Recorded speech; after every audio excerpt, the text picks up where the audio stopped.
Hi, so you're about to see a presentation that I gave to some people in the TV department at my school. It's about an independent study project that I did this semester called Project Vitamoose, and if you're not familiar, there's a link in the description. It's a 10-minute long presentation, and I know that's a real long time, but if you're interested in new media studies, if you are interested in the importance of YouTube on a big scale, then yeah, I think you'll really like it. So check it out. Talk a little bit about this is what I did for my independent study project, and I want to talk about why I started the project, what exactly I did, and how, and what its importance is to the TV department and sort of as, to Columbia as a whole.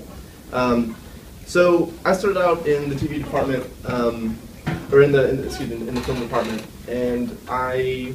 Cinema, art, and science. Excuse me? Cinema, art, and science, yeah. Back when it was film and video, I started in the film and video department, and I would meet people and they would say, well, I'm concentrating in editing or directing or any of these things. And I would say, well, I don't have a concentration. I want to do web video. I want to be specifically working in production for digital content. And people would quite literally laugh in my face at the idea that I'd be able to do that. It was actually really taken aback. Yeah, I was really taken aback at how difficult it was to gain respect from both my peers and even my professors sometimes.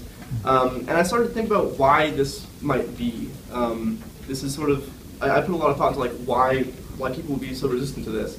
I think part of it is that since digital content is in such abundance, since it's got this sort of amateur element to it, a lot of YouTube content is DIY. A lot of people think it shouldn't be paid as close attention to as the high art of film. And I think it's sort of a narrow definition of art that I kind of disagree with, to say the least. I think another is that people might be anxious that the new media industries would be disruptive to the craft that they've been practicing for years and years, and so they might be kind of uncomfy with it for that reason.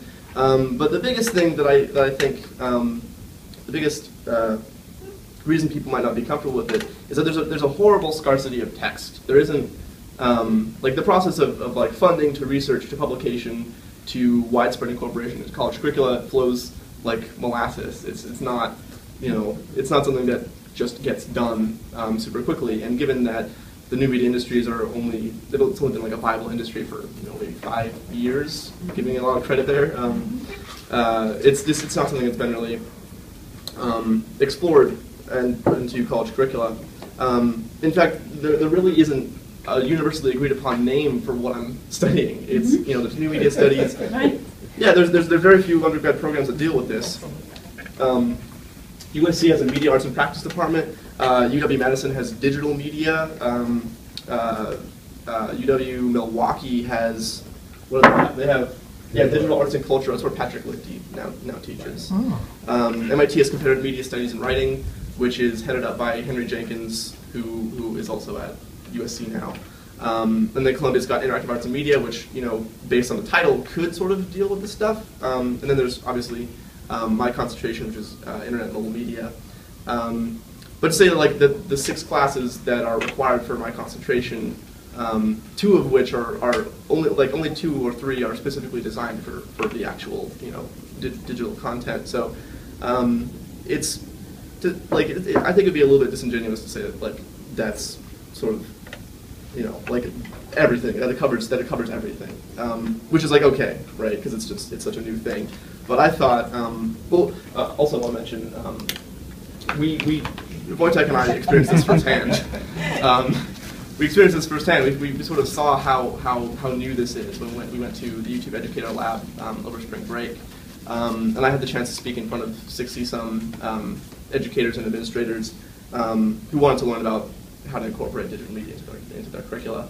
And it was weird because their big idea was, how about we make them make YouTube videos? What a concept, right? Columbia's been doing this. Wojtek's been sort of doing this for quite a while now. So Columbia's ahead of the curve, I think, in that respect. But so my idea was, if I'm not having this presented to me directly, if this isn't something that's already has a full curriculum, I'm going to try and actively go out and seek it and sort of build my own. And that's sort of what I did. I started compiling and curating academic resources and multimedia having to do with new media. So at this point, I've compiled 50-some academic resources from 10 different journals. I've built a website with a library page where anyone can go and read the same things that I'm reading. On the website, I also post videos that are uploaded to my YouTube channel. And this semester, I produced 23 minutes of educational content and gained over 1,300 subscribers in the process. And that's double what I get. I've been on YouTube for 7 years. So before this semester, I had 700-some subscribers. So since regularly uploading this content, I've been really raking in the views. The highest viewed video has 10,000 views. And then I recently, from this, I recently landed a summer internship where I'm going to be managing a strategy for digital content for a book. These people wrote a book and they want me to sort of do their social media push and give them a YouTube strategy for that. And also recently I was... Is it a book about the subject? No, it's a book. It's called Bold, oh, okay. And it's about getting jobs in the post-recession economy. So yeah, that's just a reason. All laugh at that. Yeah. Right. And then most recently, I was invited to moderate a panel at this year's VidCon, which is the world's biggest industry/community meetup at the Anaheim Convention Center. Columbia had a booth last year. It's a booth this year. Cool. Looking forward to that. I didn't know. Last time I checked, it's still the only college with a booth. Yeah, I think so. I don't remember seeing any other ones. It's weird. Yeah, and it's a really good idea too because it's primarily teenagers. Yeah. It's a lot of young people. Yeah. We like teenagers. Yeah. That sounds bad. Improvement. Yeah. PR. I'm actually the panel I'm hosting is called Young Tubers, and it's about youth. That's a bad title. Sounds like potatoes. Baked potatoes. I think Anaheim, California. It's in Anaheim. Yeah. So the panel is about youth growing up on the platform right. and how they can use it the best. And, yeah. Needless to say, it's been a pretty productive semester. But I think what's most important is that I've been able to share all the stuff that I'm learning with quite literally thousands of people. Like I said, the most viewed video has 10,000 views, and I've had dozens of conversations with real people who are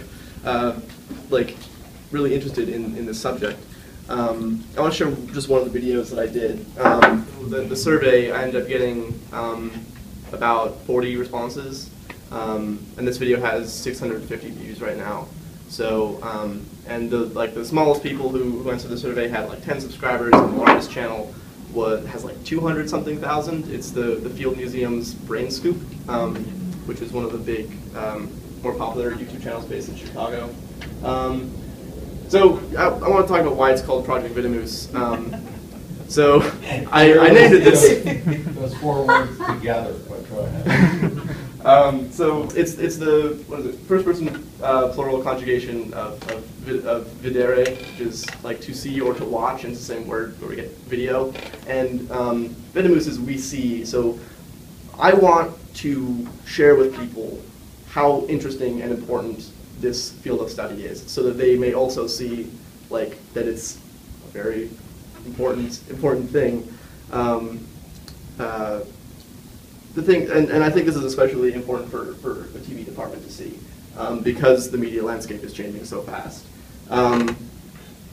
So it might surprise you to find out that I don't have any education background and I don't know how curricular decisions get made. But but what I can suggest to you is that as liberal arts, as people teaching at a liberal arts school, I think it would be beneficial to you, to your students, to Columbia as a whole, to focus on this an awful lot.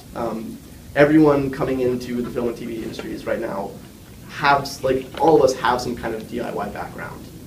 We are all producing our own stuff and sticking it on digital media because obviously we don't have access to distribution platforms. Basically, the landscape's changing super fast, and I think that by changing with it, we're going to be better artists and better creators. And further than that, I think we're going to be better producers and consumers of media and better citizens. And isn't that kind of why we're here in the first place? So that's what